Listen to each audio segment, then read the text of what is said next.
I'm a feminist, but I haven't seen the Barbie film yet. Which feels...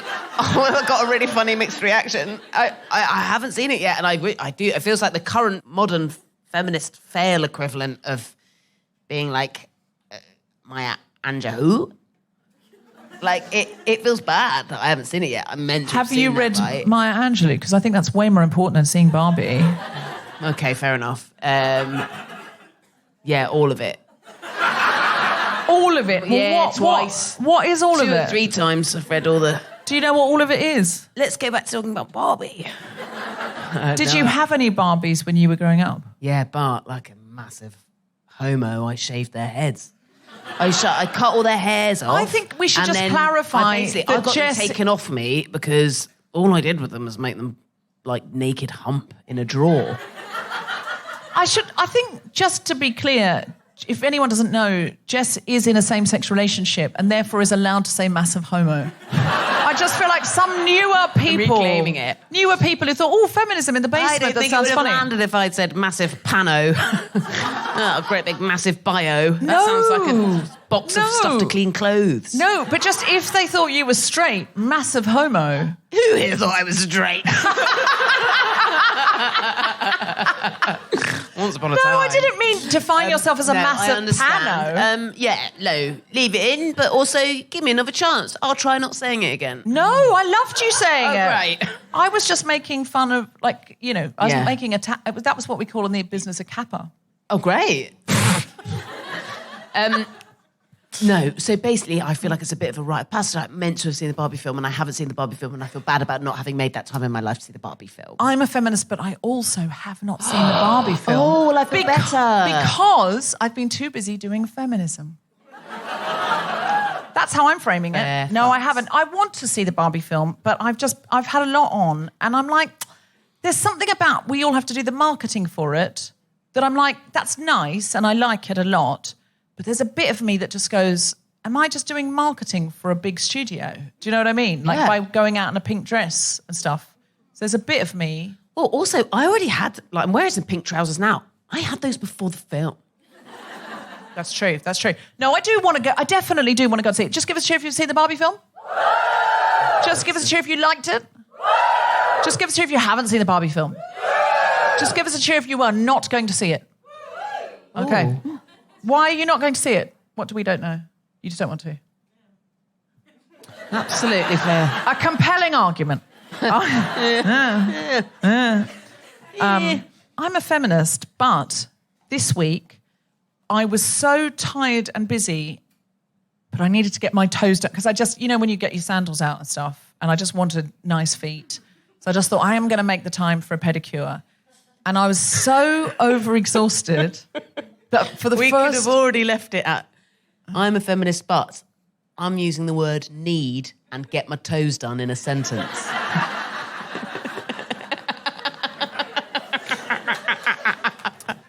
I'm aware that you would like to chop my toes off and keep me in a drawer humping, but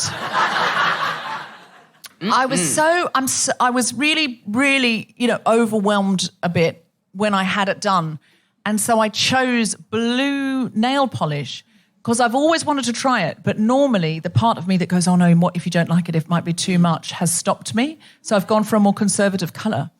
And so when I just went, do it blue, I just felt like such a boss.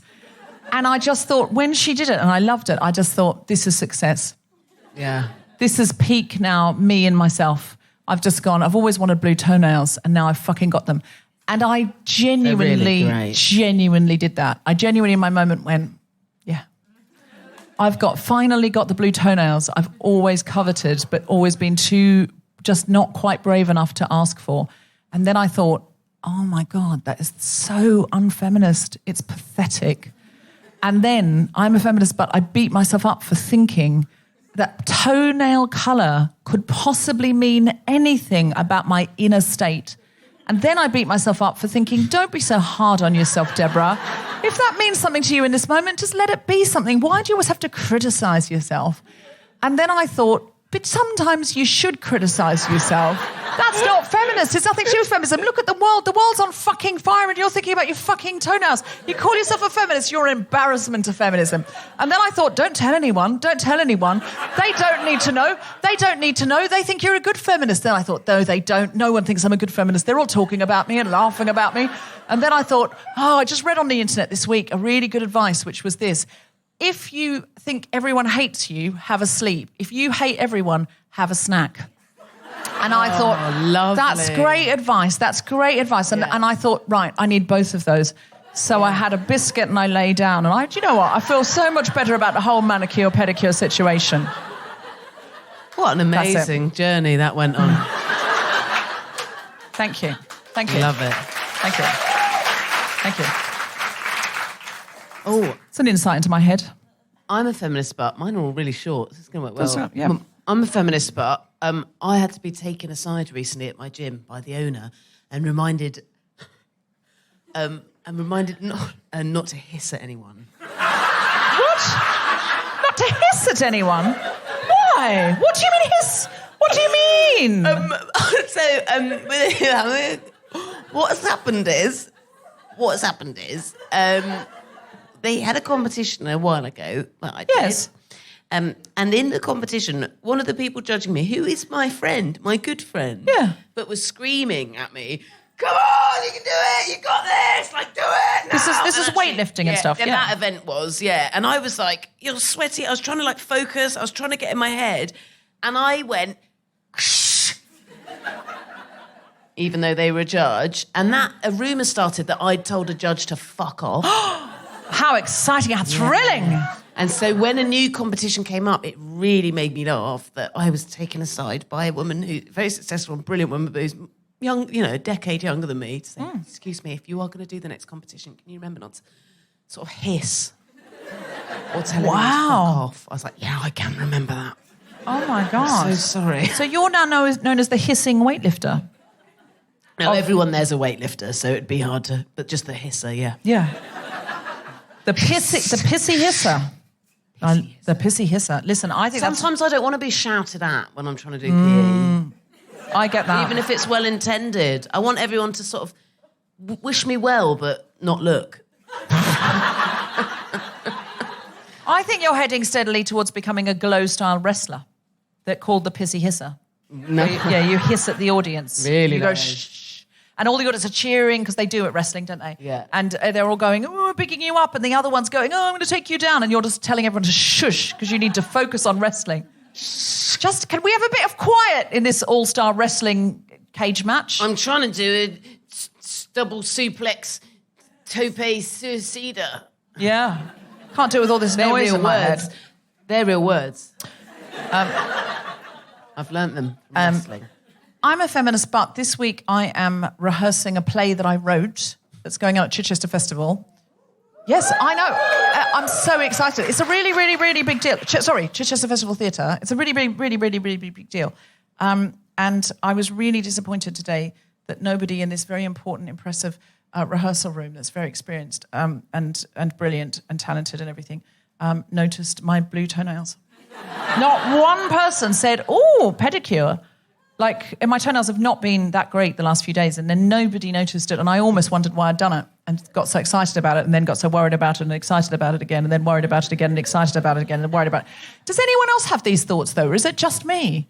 Does anyone else think, but why am I even thinking that's anything to do with feminism? Why am I celebrating it? It's so patriarchal. And then you think, don't be so hard on yourself, self-care. And then you think, is that just an excuse for bad behaviour? Does anyone else? Is this in anyone else's head that you're not getting it right all the time? It's a constant feminist dilemma between self-awareness and leaning in, humility versus self-awareness, confidence. Self-care. Maybe we could do self-awareness. Self-improvement versus self-forgiveness. Towing that line. Yeah, I do it all the time. Anyway, the major upside of no one noticing your snazzy new nails is that probably no one clocked your skanky old nails. Right, gone. Not that you could ever have a skanky old nail. You think that would be a comfort? Never have one. No. They weren't that bad. Even naked, I reckon they'd look really nice. Yours. See, now, can you tell what's going through Jess's head now? Panic. It's I've transferred the nightmare from my head into her head in one swift manoeuvre. I already took a risk earlier saying, in real life, I love the colour of your nails. It reminds me of a very swanky car.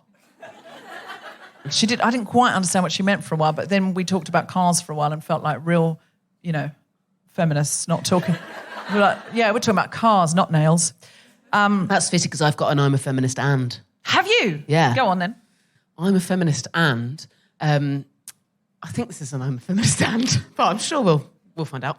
I had to miss some of the England-Nigeria World Cup football match, which, give us a cheer if you saw it.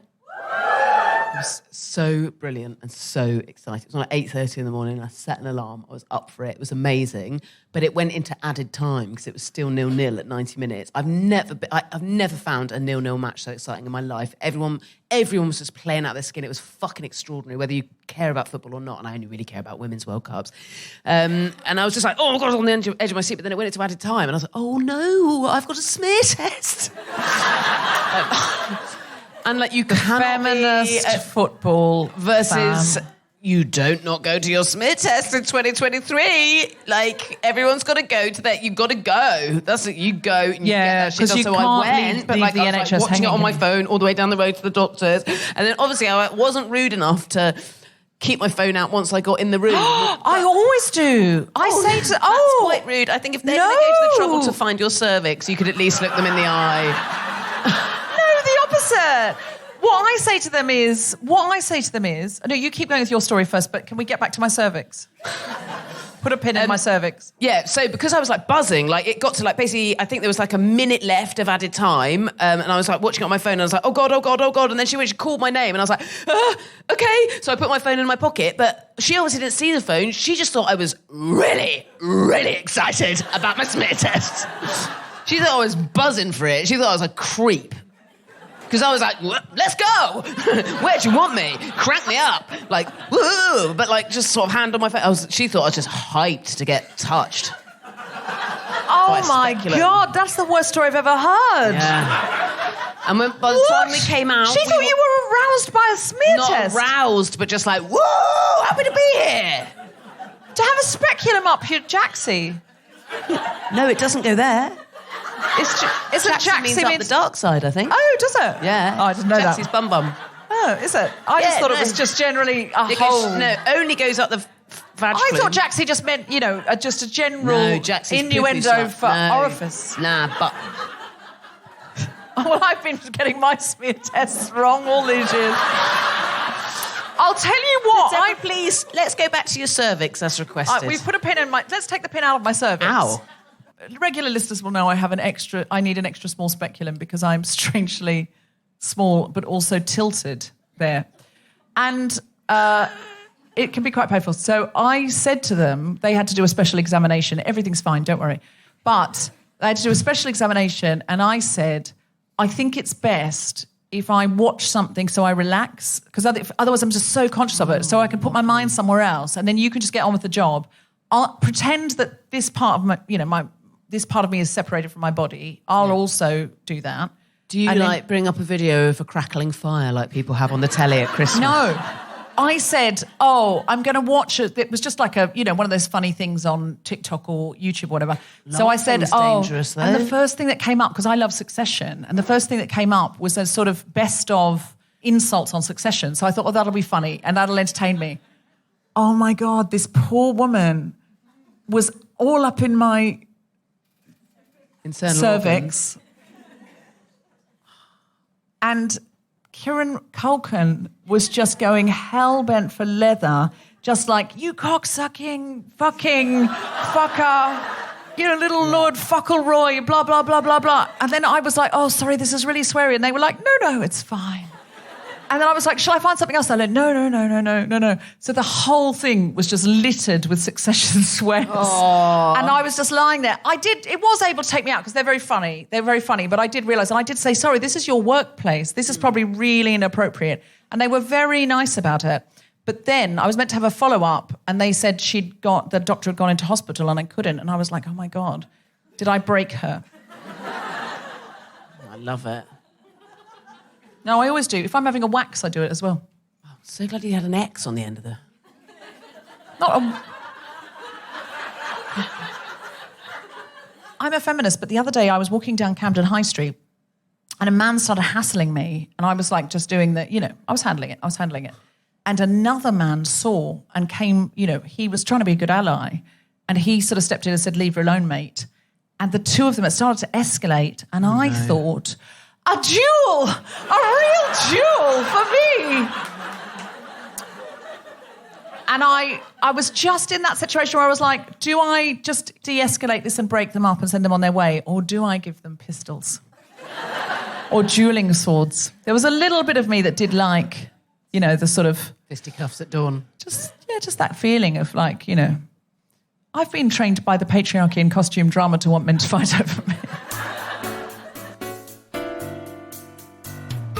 Live from the Soho Theatre in London, the Spontaneity Shop presents The Guilty Feminist with me, Deborah Frances-White, guest host Jessica Fostekew, and our very special guest, Andi Osho, talking about tough crowd. It's Friday night. It's Friday night, isn't it? Yeah. It's Friday night, and it's only real feminists that come out for feminism on a Friday night. All those other just haphazard, sometimes on, sometimes off fair weather feminists, they're out at the pub. Not us. Friday night, we never stop working. We never stop fighting the patriarchy. We're out, with some jokes. There'll be jokes. Just give us a cheer if you listen to The Guilty Feminist. Just give us a cheer if you don't know what it is. Right. Notice that those cheers seem less definite, less empowered, less feminist, if you will. Don't worry, you're going to catch up and be on board. This is a podcast, and a podcast is radio that nobody stops you making. That's why women do it. We have taken control of the means of the broadcast. That's right. People said to me there was no room for a feminist show, that no one would want to see feminist comedy. They were wrong. We've played the Royal Albert Hall. Fuck them. I'd like to say they were all men, but they mostly weren't. They were mostly women. The men never emailed back. If I got a rejection in those days, it was definitely from a woman. And it usually said something like, this might sound sexist, but it's not. I cannot consider you because you're a woman. No, that's true. That happened all the time. It was just a normal day for me, but no more. Not now that we're in Soho Basement Theatre on a Friday night. Just give us a cheer if you've had a big week. Give us a cheer if you've had a small week. Because many people did not cheer. A medium-sized week. Most people have had a medium-sized week. I feel I've had quite a big week. I've been rehearsing a play. It's a feminist play. And I don't mind telling you that at the end of the week, it's a long week, everyone else went to the pub. And I came here to work again. I don't know if anyone's got any medals, but I want one. Because they are currently in the pub getting very smashed. I haven't even had one drink. I've only had a fizzy water. You have to fix that. Thank you. It's a vodka soda for me. Just give us a cheer if you think your job is a feminist job. That's not very many people. Normally, I can divide my audience into three sorts of people. People who work somehow in a feminist sector, or they work with refugees, they work in literacy. People who work for the NHS, or in some other capacity that is saving the world, climate change. Or people who are doing a PhD on Virginia Woolf. Let's give us a cheer if you're doing a PhD on Virginia Woolf. There's always one. Yep. There's always one. Is anyone genuinely doing a PhD of any sort? Anyone doing a PhD? Yes? You are? Yep. What's your PhD on? Inhalers for asthma.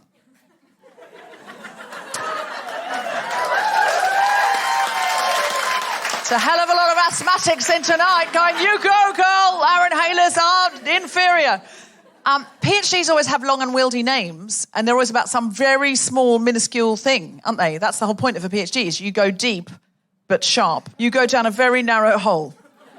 That's what a PhD is, isn't it, usually? What's your PhD on? What's the official title? It's quite long. Yeah, no, it's always long. That's why I ask. Particle engineering. Particle engineering. To control the hydroscopic response To control the... So I've got to say it to the mic. This is a podcast. They can't hear you. To control... In fact, I'm going to give you a mic. Can we have a mic? Okay. Is this mic on? Can you put this mic on for me? Thank you. Okay, what's your name? Victoria. Can you just pass this back to Victoria? Thank you, sir. No, I don't want to assume your gender. Are you a man? He's leaned forward to take... He's gone, I'll be in charge of that. And you never know if that's... I'll be helpful. I want to aid feminism, or whether it's not... I've got that, darling. It's very difficult to know with men now. Men in my audience, normally, they're there going, how can I support? I want to be a good ally. But every now and again, there's a man in my audience who a woman has brought because she needs him to learn something. And that man, normally, draws attention to himself very early on.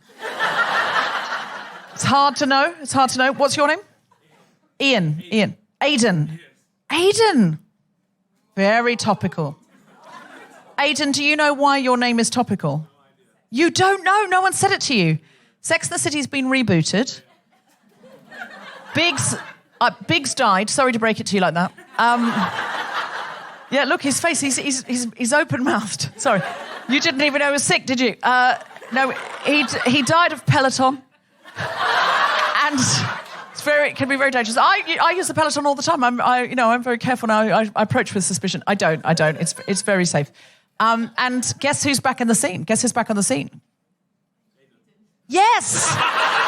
He went like this. He went, I don't know. And then the penny dropped and he went, why is she talking to me about this?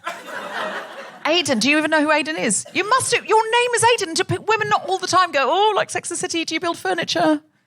Do you have a dog called Pete? They don't say that to you. We're from South Africa. You're from South Africa? Yeah. Did Sex and the City not make its way there? Of course it did.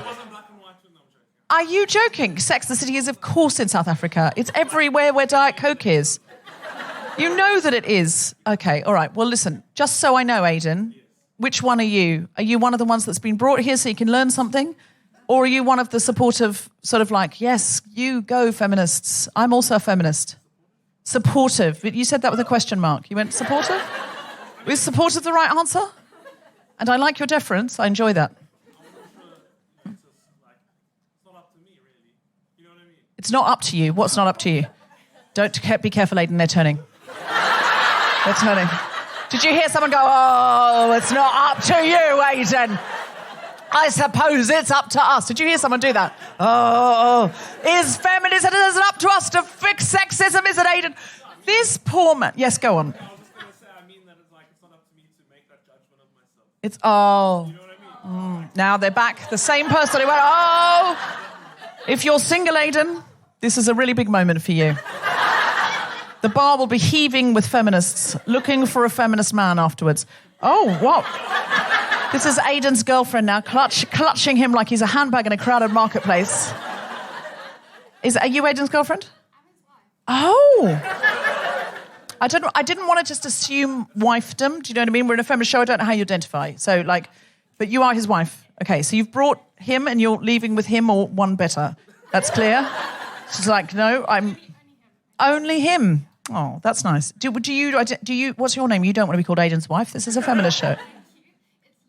Lisa. Do you think Aidan is a feminist? Oh, that's lovely. If you don't mean that, blink twice. No. He clearly is. Are you excited that Aidan's back in Sex? You must know about Aidan and Sex and the City. You don't. Okay, we'll catch up. Okay, you don't need to. Honestly, this new reboot is ridiculous. Victoria, I'm a feminist, but I might have asked a woman, what's your PhD in? And then unfortunately got distracted teasing a man for 25 minutes.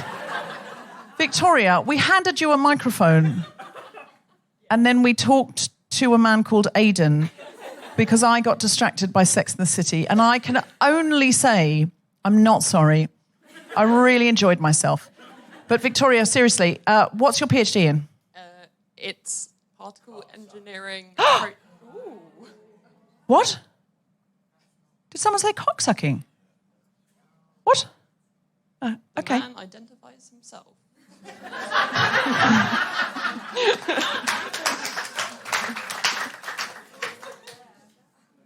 that was such a strange moment.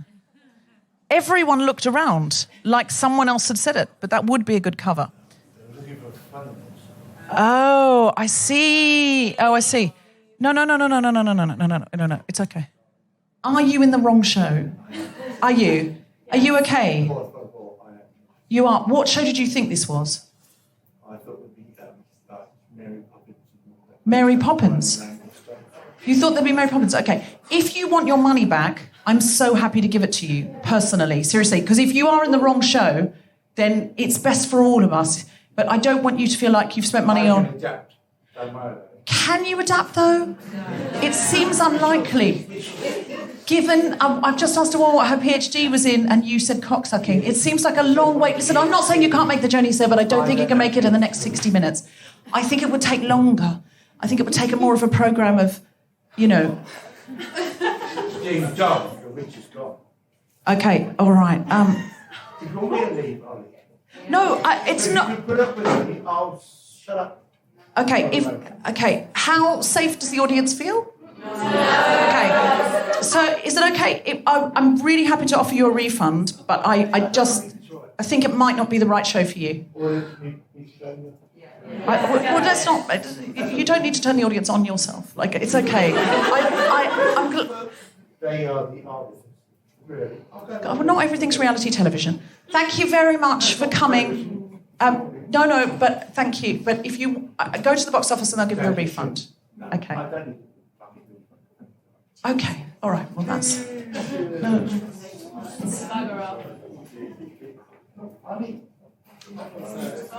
Seriously, go and get a refund because you're not going to see the show. It's fine. Okay, it's not funny to you. Not everything is for you.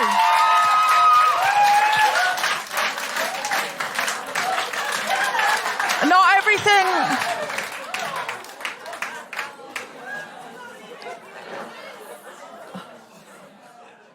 Well, that was a dramatic beginning.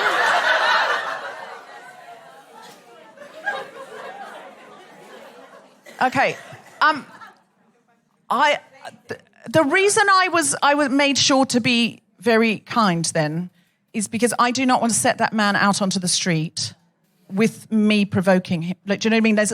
There's women upstairs, there's women in the bar, there's women outside, and they will get the brunt of me. So that's why I also think in dating, if you meet an awful man, do remember you're putting him back into the dating pool.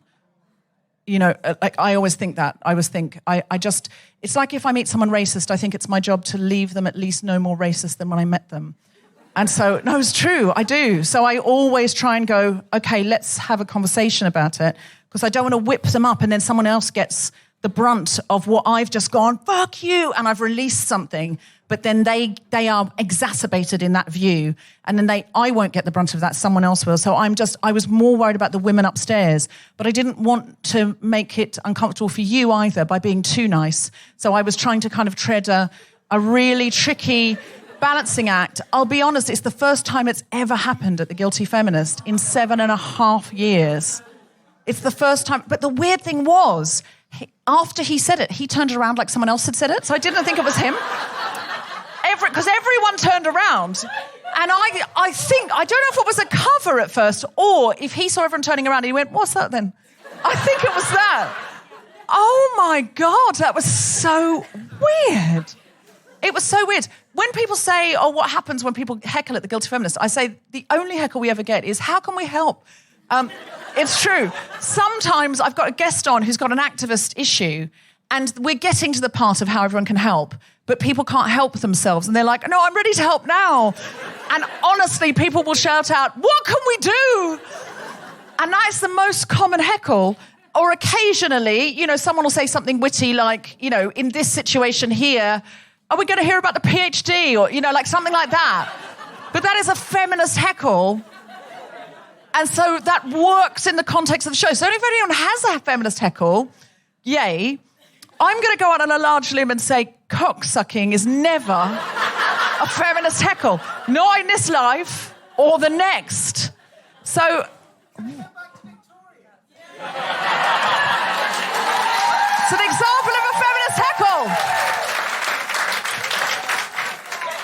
Example of a feminist heckle. Okay, thank you. Excellent. Hi, Victoria. Hello. What's your PhD in? Nobody is to speak. What's your PhD in? It's quite good because this will give me time to try and remember the actual title. Great. I think it's particle engineering approaches to control the interaction of medicinal aerosols with water vapor following inhalation. My favourite.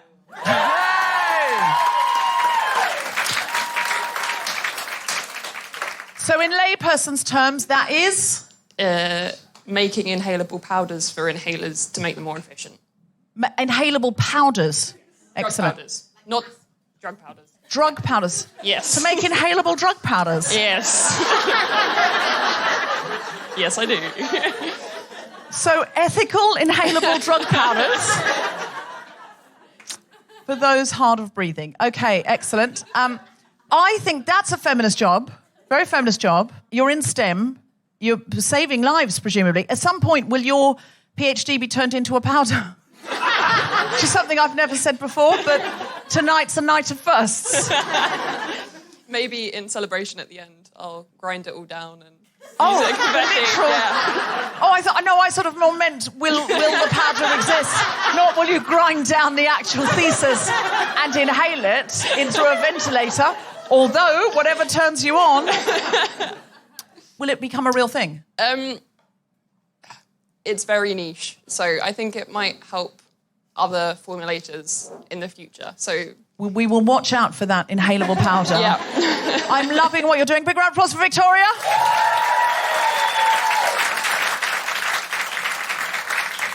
Anyone think they've got a more feminist job than that? No. Anyone think they've got an unfeminist job? Yes? What's yours? Can we have the microphone back, Victoria? I'm almost keen to keep you on staff with the microphone throughout. What's your name? Susan. Susan, what's your unfeminist job? HR for banking. HR for banking, we have a winner. Don't need to go any further. Is it hiring, firing, and paying people? No, it's talent and development. Talent and development. Oh, okay. So like learning and development. Yes, but it's I've just forgotten how to speak English. It's like a system where you evaluate yourself. A system where you evaluate yourself. I With a lot of gender bias in I it. don't think bankers should be allowed to evaluate themselves because they'll say, "Give me £1 million bonus."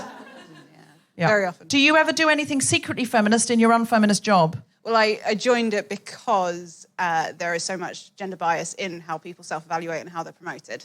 So that was why I went back. So you're doing it to correct Yes. a gender imbalance in an unfeminist society. Proving my point that every single time I find someone with a self-declared unfeminist job, they're doing secret feminist within it. Like some kind of feminist Trojan horse, but where the horse is in itself a feminist.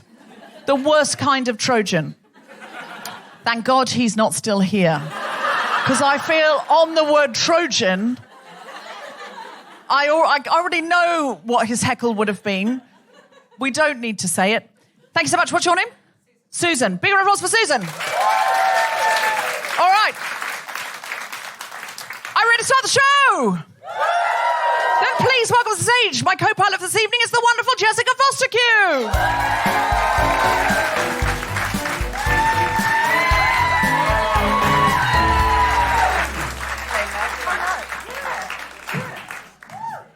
Yeah, that was uncharacteristic of the girls' feminist, I wasn't it? can't believe I missed all that drama.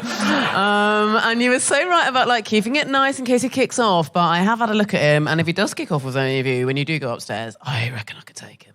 Yeah. You could. I just think with situations like that, I just feel like I think you want to be the thing you want him to be. If you become him, then... Quiet.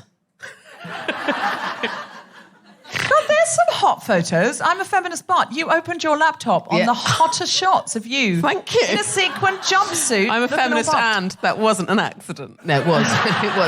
it was, yeah. I'll get your opinions on those. That was so hot. It was Leader. almost a hostile act. No, I feel if a woman turns up to like an event, or like a meeting situation or something, and she's had a blow dry, and I haven't had 48 hours notice, I feel it's aggressive. Genuinely, I do. I'm like, it's a hostile act. That's not sisterly. No, you need to say... Well, you're never in any danger of that with me, babe. But I am, because I've just seen never those used shots. a blow dryer. I look like a lion if I try it. Do you? But why Yeah. don't you go to the hairdresser sometimes and get a little I zhuzh? do go to the hairdressers twice a year. But what if you've got like a special event? Do you not get a hairdresser to like blow it? No, I wash it and comb it.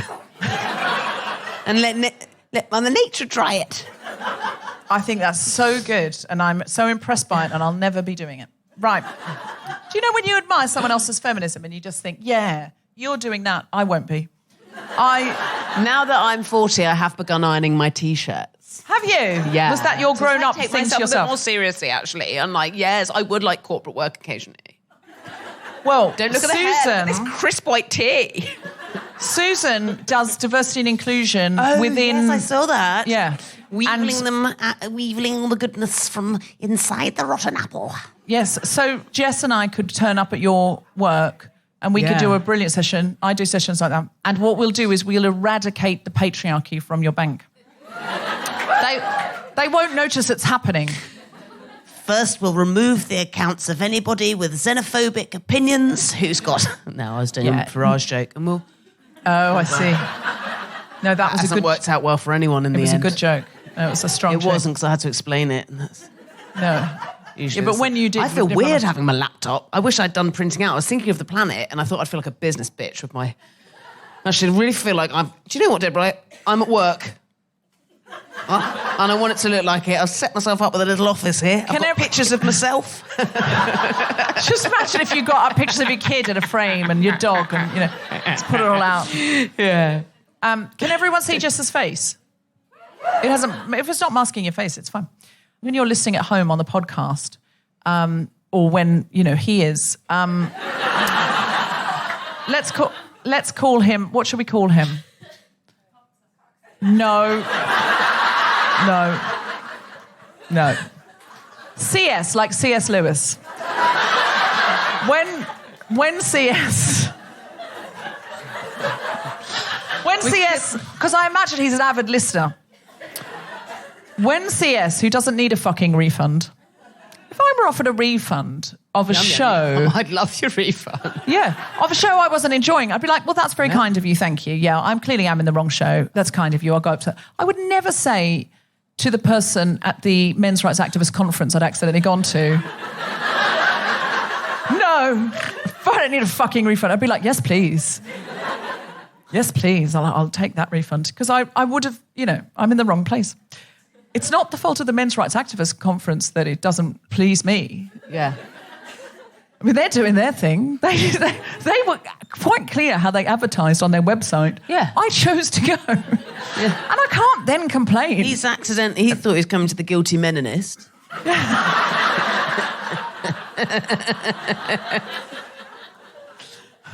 I can't.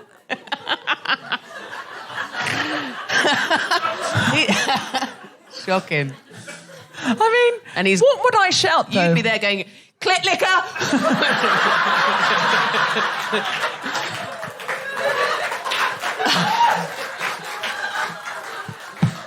Please let me stay! I promise I can be quiet! You'd say hysterically. Can you imagine me at a men's rights activist conference? I'm tempted to go now just to shout clit licker and see what happens. I'm coming to watch. Here's the difference, though. Here's the difference. When a man walks into a room like this and shouts cocksucker, he knows he's physically safe. If I go to a men's rights activist... Well, you say that. I reckon I could have. He's quite old. There is enough of us. We could have taken him. If we'd all just squeezed around him, it would have been like the murder on the Orient Express. Yeah. No one would have gone down for it. Whose fault would it be? We don't know. We don't know. Been any of us. Our story is he just walked in, shouted cocksucker, and died. It's not okay to joke about What were your murder. last words? Oh, God. Which family member do you think would get in touch to say what were his last words? Yeah. What were your last words at the feminist show?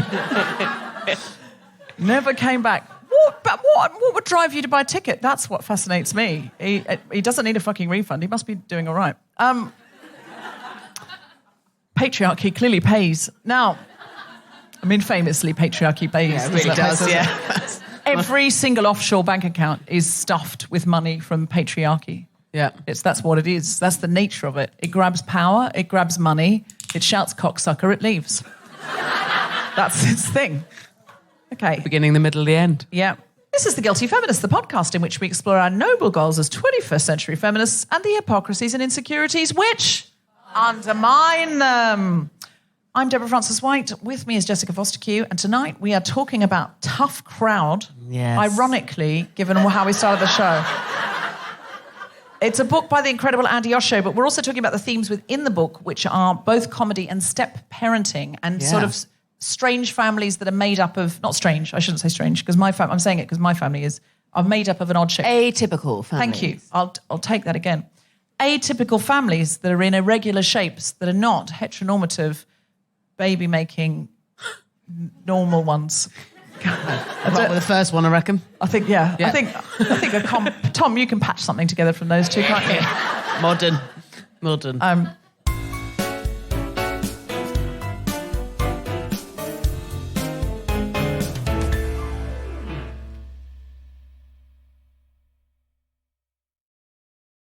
Hello, Guilty Feminists. It's Jessica Regan here.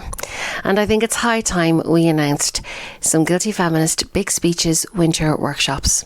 If you, like the majority of the population, have a fear of public speaking, or if you quite enjoy it actually, but you'd like to level up your skills, perhaps you know someone who could benefit from this training and this would make a great Christmas present, or maybe you're just curious and would like to give it a go.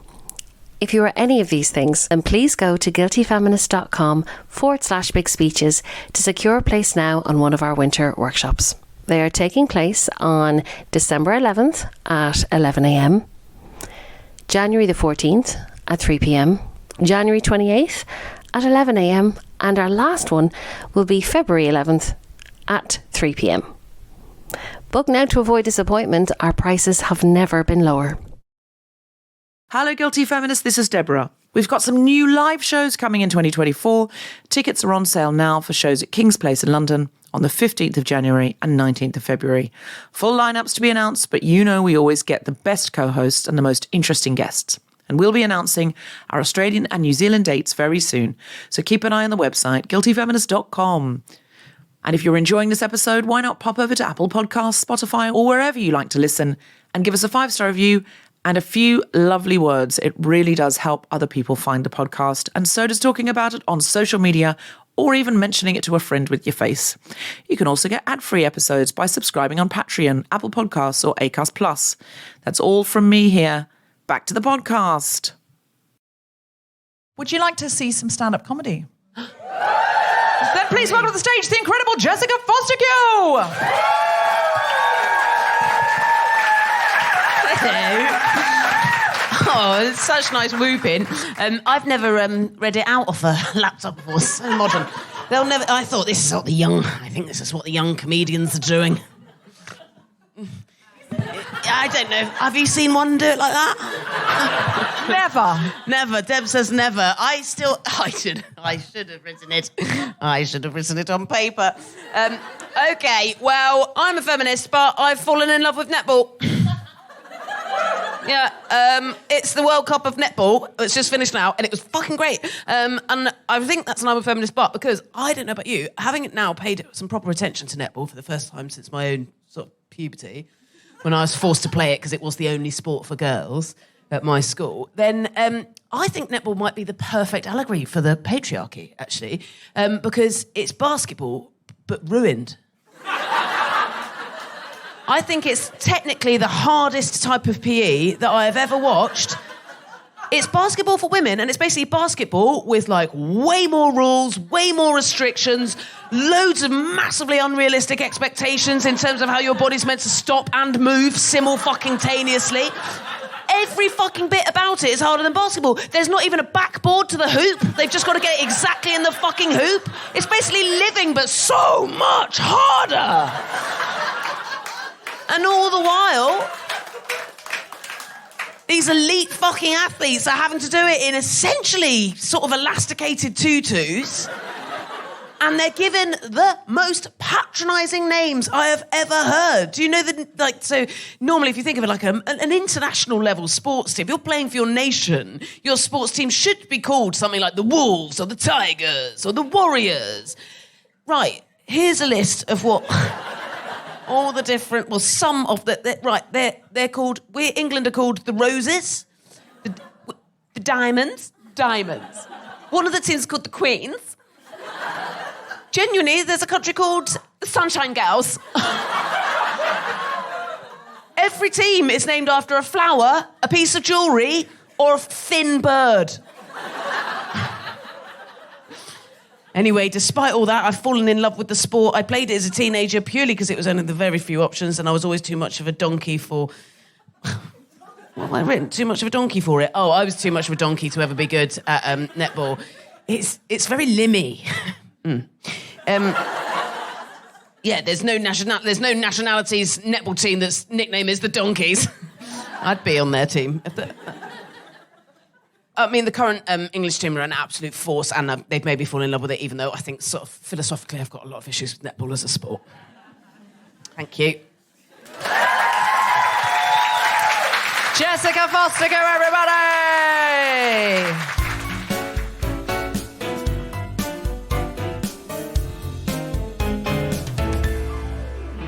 Our guest today is an actor and writer, most recently seen in the Netflix original crime series Stay Close and Breeders on FX. Her debut novel, Asking for a Friend, was released in 2021 to critical acclaim, and her second novel, Tough Crowd, is out now. Please welcome to this stage the incredible Andi Osho!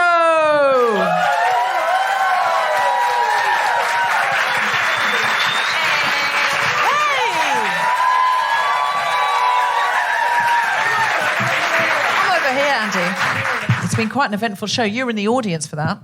That was a lot. Right? It's more than you were expecting, isn't it? You've done the show before, but that didn't happen before, did it? No, that was about 150% more than I was expecting if I had to quantify it. Excellent. He was a lot. Great to have a percentage on it. Yeah. Excellent. Yeah. How are you, Andi? Because last time you came to us, you were living in LA and you've moved back now. Yeah, that's right. I stopped all that nonsense and pack that in. I moved back 2019. I think I knew a pandemic was coming. Yeah. And I wanted to be... you didn't want to get caught up in the Imagine song. What? In the Imagine song. That's why you left LA. Because if you were in LA, you had to sing a verse of Imagine. Really? Yeah, for Gal Gadot. You can't... That's a better joke than it was given credit for, to be honest. I didn't know that everybody had to sing. I wish I got that. It was loads of celebrities. They all did a line from Imagine. Yeah, Imagine. To make everybody feel better. Yeah, and then it really... And it got, like, panned. Oh, it did make us feel better, though, because we got to laugh at celebrities. Did they do that thing where they have to try and find the crummiest place in their 18-bedroom mansion to, like, film so that they look like normal people? Yeah, so it didn't look like, well, you're having a nice lockdown with a heated swimming pool. Yeah. So they're all trying to sort of stand against their electric fence that keeps the real people out. Right, Just trying to drag their live-in cleaner who's been forced to live in into and sort of go, look. It's just absolutely, it was absolutely terrible. Oh, I'm going to YouTube that. You must. Anyway, I'm glad you were not drawn into the terrible Imagine, and I'm glad you were back here. And I know that at the moment you can't talk about the many and varied television projects and film projects that you're doing because of the strike. Yep, that's right. Do you want to say a few words about the strike? Just, like up the workers. This is a great place for solidarity. Well, yeah, up the workers, basically, because I think... Thanks, guys. I mean, I'm allowed to work, so it's sort of easy for me to say that. But because you're in Britain.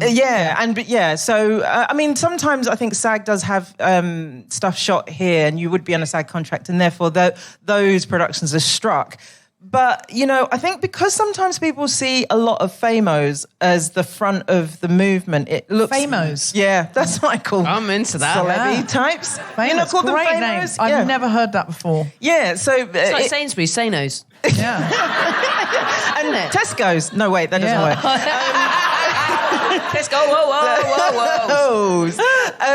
So it looks like, why are they striking? They're millionaires and stuff, but they're just the front of for people who actually can't sometimes even earn enough to get healthcare, which is healthcare insurance, which is like $26,000. That's nearly all actors as well. That's nearly all actors. Exactly. It's like a massive percentage, like 86%, I think it is, or something like that, who don't actually earn enough. So that's what the strike is about, and like making sure that these big corporations don't take advantage of creatives. Well, one of the things is they're now saying extras can come and work for like $180 a day or something, and then they can use their image forever with CGI. So they could come in here, shoot this as a crowd, and then they could use that crowd forever. And the way they can manipulate now, but they said also those people could put them in a crowd scene where they're all naked. I don't know what that crowd scene would be, to be fair, but that is something I've heard. Of course, they could put people in compromising positions, something they didn't agree to, something that was outside. Yeah, you're right. So of your image are completely signed away. This is what the studios want to do. And so rightly, SAG called a strike. Yeah, and most of my friends, either they're always struggling to just make their insurance, or even I've got friends who now, because of the streaming model, and this is not really clear how they're making money, because, you know, we pay 10 quid a month for Netflix or something. But they're also not even disclosing how they're not making disclosing. money. And the millionaires at the top are getting more and more and more. So it used to be like the top guy would make, and it was always a guy, obviously, 20 times as much as the lowest paid person, and now they're making 300 times as much, whatever. And so even some of my friends who are in really big things are struggling to pay their mortgage, because it's what they've been doing is they've been reducing. There's no royalty checks anymore because it's a jukebox system. So actually, some of my friends who are quite well known, not getting paid nowhere near as much as their male the male co-stars are on fucking fortunes, and you'd be surprised how little some of the leading women are being paid at the moment. I got a residual check because I did some work out there, and I got a residual check for 19 cents. The other day. Buy yourself something pretty. I know, go wild. Yeah, absolutely. You can't even get a postage stamp for that. I went to Tesco. I don't know why. So it's there's lots of issues, not least of which they want to start taking everyone's writing and turning it into AI writing, which some of the things on Netflix, you think they're already being written that way because they're so... Oh, yeah, a stupid robot wrote that. You do watch some things and think sometimes I think, this looks like me, and then I'm just watching it and going, but this has been written with no human heart. It's been written, and I know it's not the writer's fault. They've given notes after notes. Because the writer was a robot. Very probably. Sometimes I think maybe, at some point I will presumably be forced to be AI, replaced as a, I could be AI now. We don't know what the government's doing. Yeah, it's so true. So you just can't tell, can you, a lot of the time? I've really enjoyed Tough Crowd. I've not finished it, but that's good because we don't want to give them spoilers. Can you tell us a little bit about your novel, Tough Crowd? Because it's got some really amazing themes in for us to talk about. Yeah, there's a man who shouts cocksucker in it, which is so weird that happened tonight. No, I can't call back to that, can I? Because we're not... No, anyway, Tom might keep it in just so we can... Tom, will you keep cocksucker in or not? I think you haven't given me much option, have you? Soz. Half the show. Okay, thanks.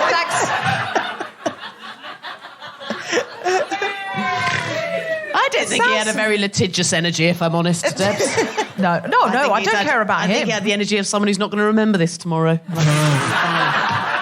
He's going to wake up and go, I had a really weird dream. I see that. I was asked to leave a comedy show, and I said, I don't want a fucking refund. Can you imagine how rude? Anyway, I thought I was very charming. I thought he was saying, like, I don't need one. I'm good. My bad for being in here. Yeah. I won't take any money back. I thought that's where... But I was over there. I couldn't see his face. I just think the word fucking undermines that sentiment. Like, I didn't hear that. No, if someone says, I don't need a refund, sorry, I've come to the wrong show, that's charming. Yeah. It's not charming because he's already said cocksucker. And the thing is, he didn't just say cocksucker. I was asking a woman what her PhD was in, and he shouted, I think he said cock-sucking. Yeah. And there's no way of looking at that except that man's a cunt. Yeah. He might have been a slightly drunk cunt, but sorry, I don't use that word lightly. Regular listeners will know. I do.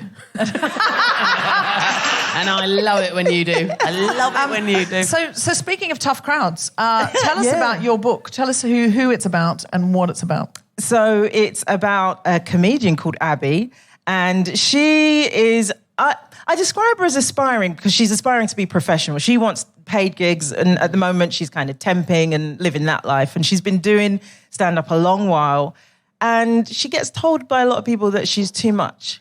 Like her mum tells her she's too much, and guys, when she meets them, they tell her she's too... And then she meets a guy called Will, who just loves her. Well, not right from the beginning, adores her, and then grows to love her. But like, he really likes her just the way she is. But he comes as a package deal with 2 kids from a previous relationship. They so often do now. Right, right. I love this because I mean, it will not surprise anyone to know I've been told I'm too much. And my friend Susan McComber, who I adore, has a jumper, a sweater, that just says, "Go get less." Yeah, so good. And it's all it says. It doesn't refer to too much. It just says, "Go get less." Yeah. So that if anyone goes, "Oh, too much," she can just point at the shirt and just go, "Fine. You want less, go get less." Yeah, I love that. And I think, I think Abby's the sort of person that would have that kind of sweater as well, because although she's still, she goes on a journey in terms of like making sense of that and realizing she's enough. So she doesn't start necessarily in that place, but that's where she gets to. Did you have a stratospheric rise to comedy, or did you have to grind around for a long time to try to find your... Just 10 short years. No. I think my stratospheric rise was about 10 years long as well. It's just like... It's like a car that's not got any petrol in it. It's just running out of petrol.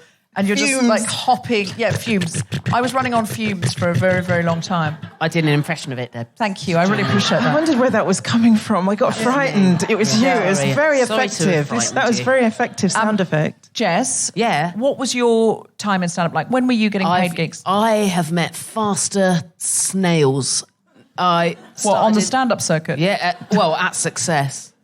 Yeah. I started in 2008, and I don't think anybody had a clue who I was for a good 11, 12 years. And so, but you really have to stick at it. And I think, especially at that time, if you didn't look like what people thought a stand-up comedian should look like, i.e.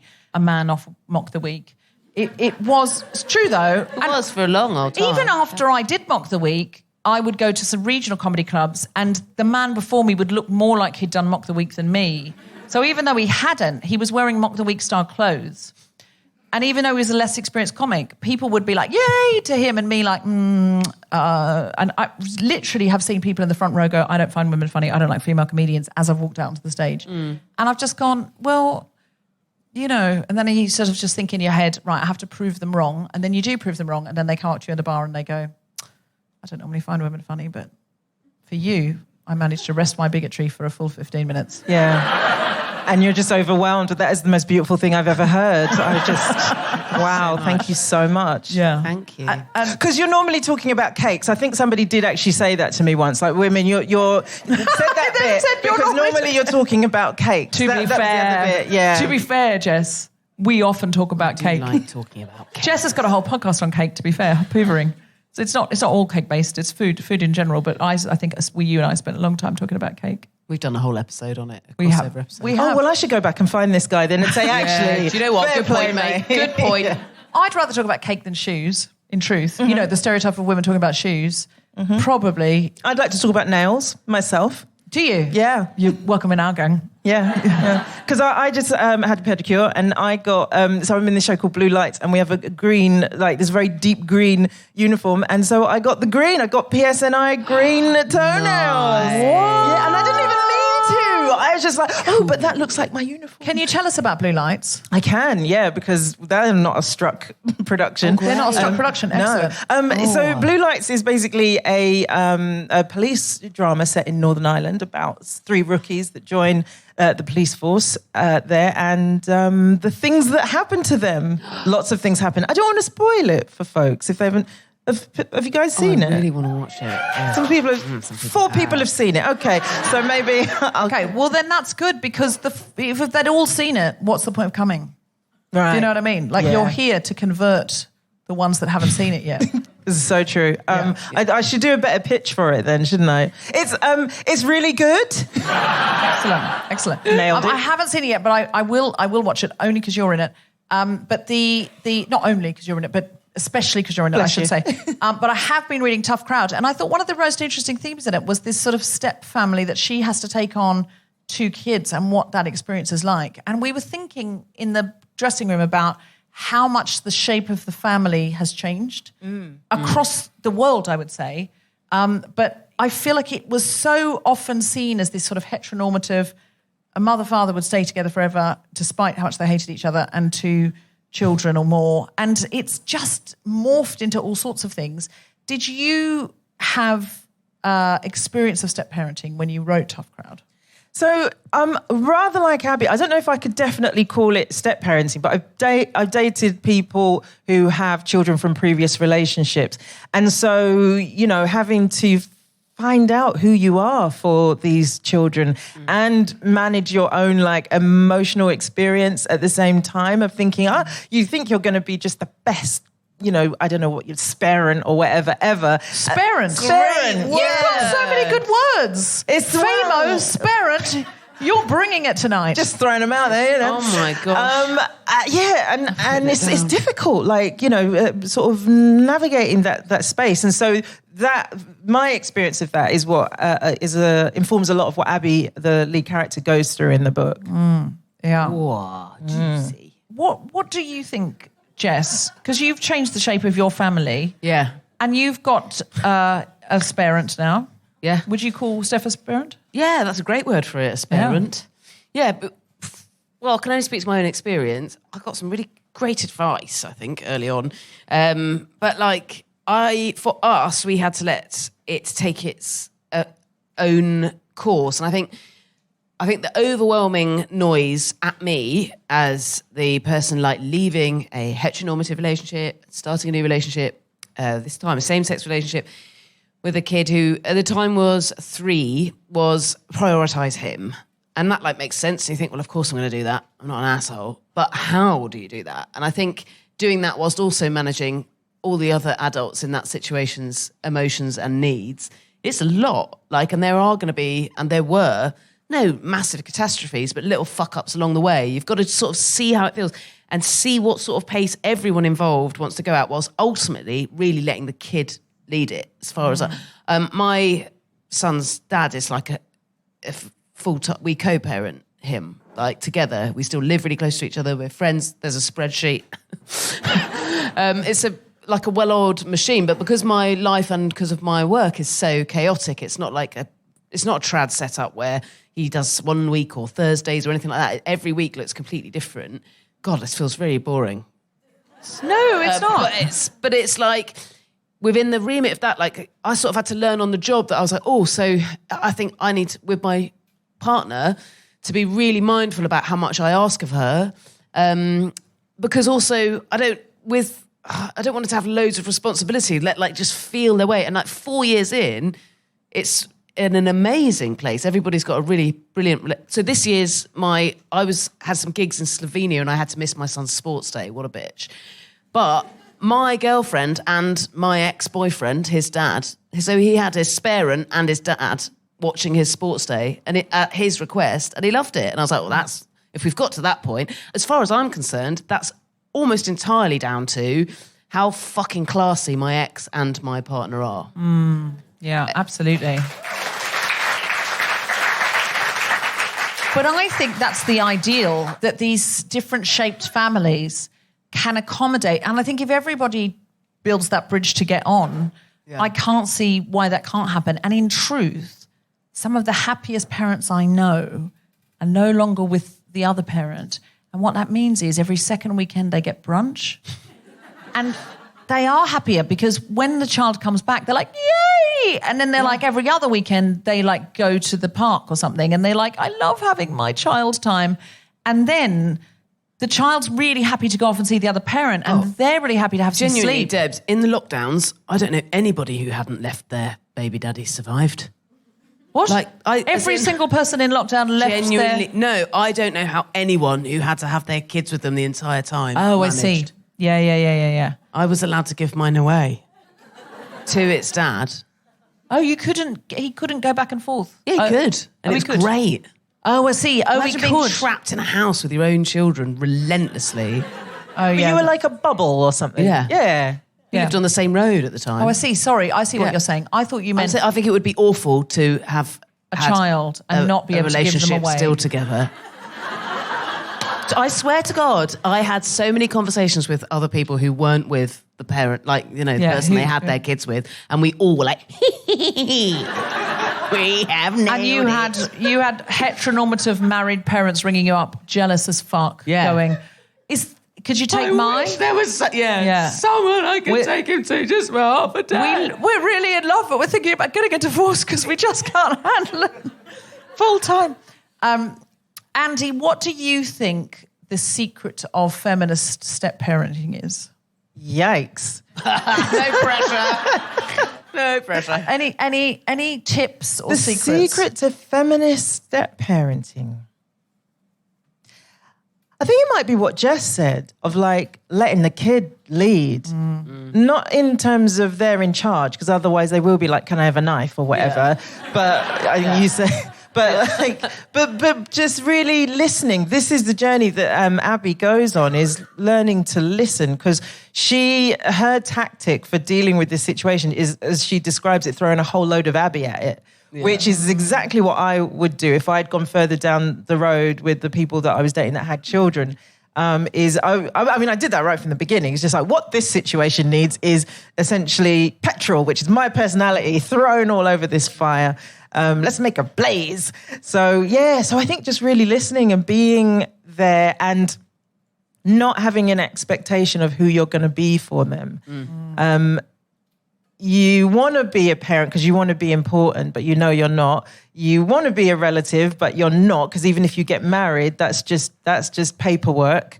It's not, do you know what I mean? You're not a friend. Because I remember one time going to his eldest who just got told off for something, and I wanted to be like, all right, mate, you can tell me everything. And he just sort of turned over in his bed and turned away from me, because it's like, I'm not that person for him, or at least not yet.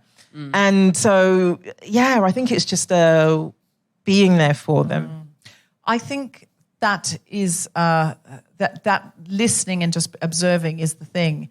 But overall, I do think it's incredibly, incredibly important for children to have people who are grown-ups, who they trust, who aren't their parents in their life.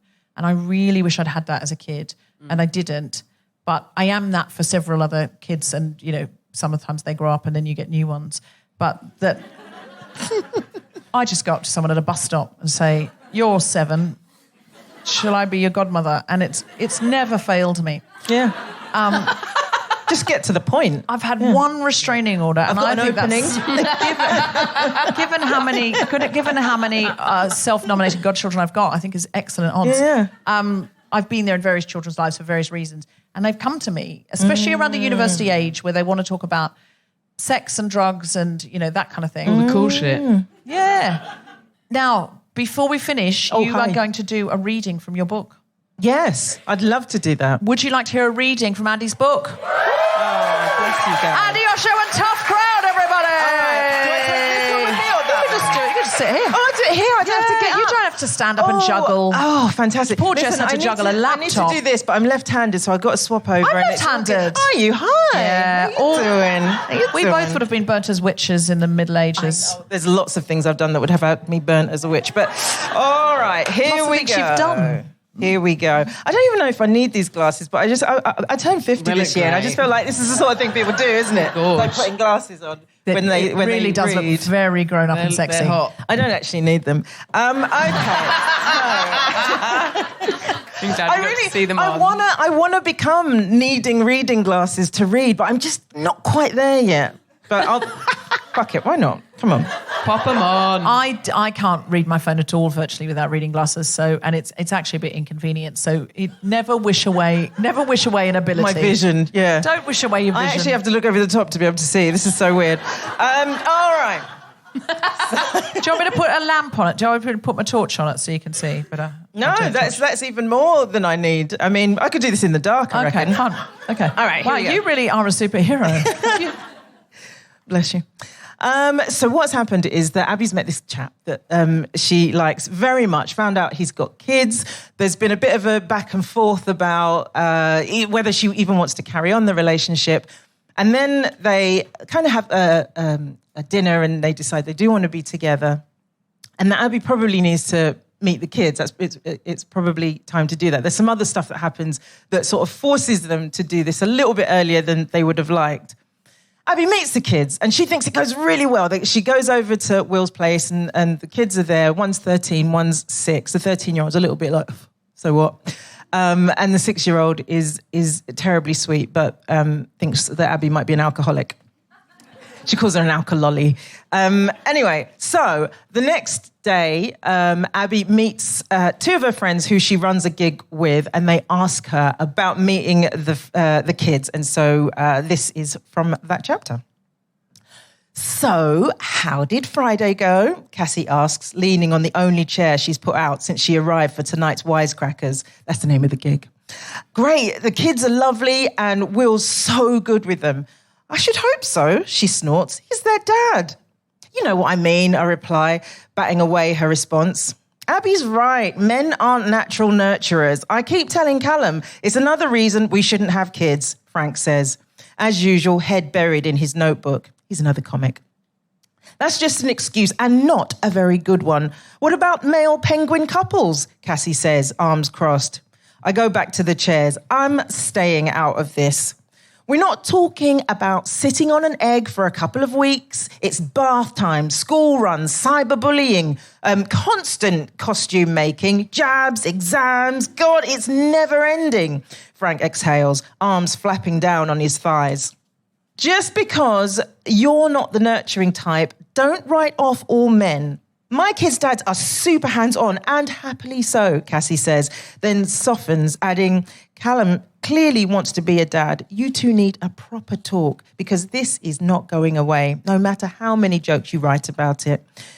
Frank snaps his book shut. Why have a grown-up discussion when I can shit-talk it out on stage? And with that, he disappears behind the sound booth, grabs the mic and mic stand and huffily sets them up at the front of the room. Through the PA, we hear a snarky, testing. Everyone is testing my nerves tonight. Ignore him. I sense we've touched on unresolved issues, Cassie concludes. You think? I reply, my sarcasm whistling over her mess of brown hair. Cassie steps back, admiring the one row of chairs she's now laid out, like she's just built the Sistine Chapel. Well, I'm glad the first meet was a success. People make so many mistakes when it comes to that, so good for you. Thanks, I nod as my curiosity and concern circus rolls into town. Mistakes like what? Cassie buries a grimace. You said it was great. I wouldn't worry. But theoretically, mistakes like what? I press. She straightens as though aligning with her therapy know-how. Well, things like telling them you're boyfriend and girlfriend straight away rather than just friends. Adds unnecessary pressure, doesn't it? My lips tighten. Oh, says Cassie. Never mind. Well, as long as you met on neutral ground. My head dips and her raised eyebrows plummet too. But you at least held off on the pet names and PDAs? I gabble a response, but even I can't bear the pathetic whimpers of my justifications. Frank starts hooting with laughter as he listens in. You absolute wally. Hey, I yelp, but he's right.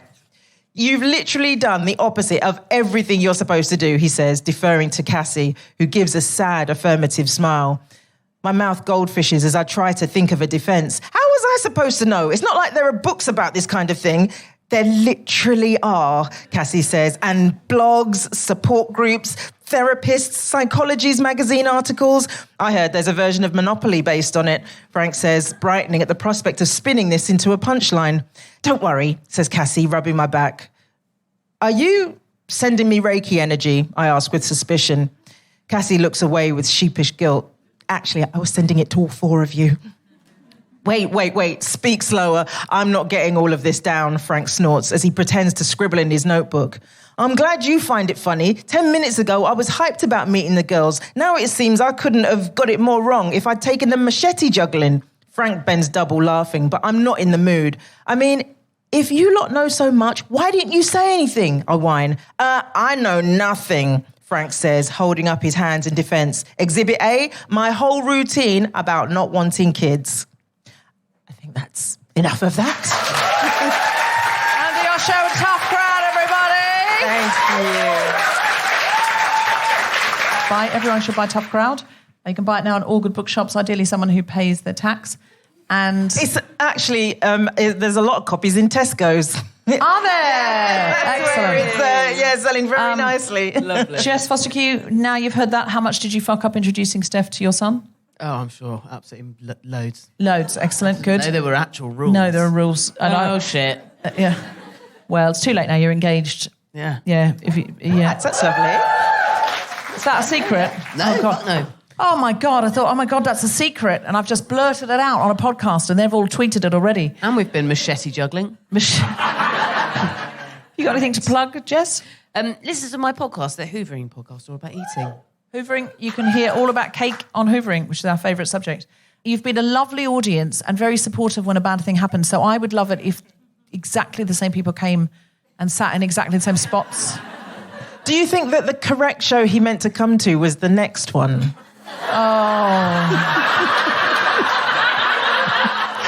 What if he comes for the in? 9 o'clock show? I mean, in a way, it brought us all together. So if someone could come in and just shout cocksucking in the next warm-up, brought us all together, I feel in a really warm way. You have been listening to The Guilty Feminist with me, Deborah Francis-White, guest host Jessica Fostekew, and our very special guest, Andi Osho. The recording engineer was Grundy Zebra. Music was by Mark Hodge. The producer was Tom Salinsky for The Spontaneity Shop. Thanks to Rachel Craft, Regina Lucio, Zainab Mohammed, and everyone at Soho Theatre, as well as all of you for listening. For more information about this and other episodes, visit guiltyfeminist.com.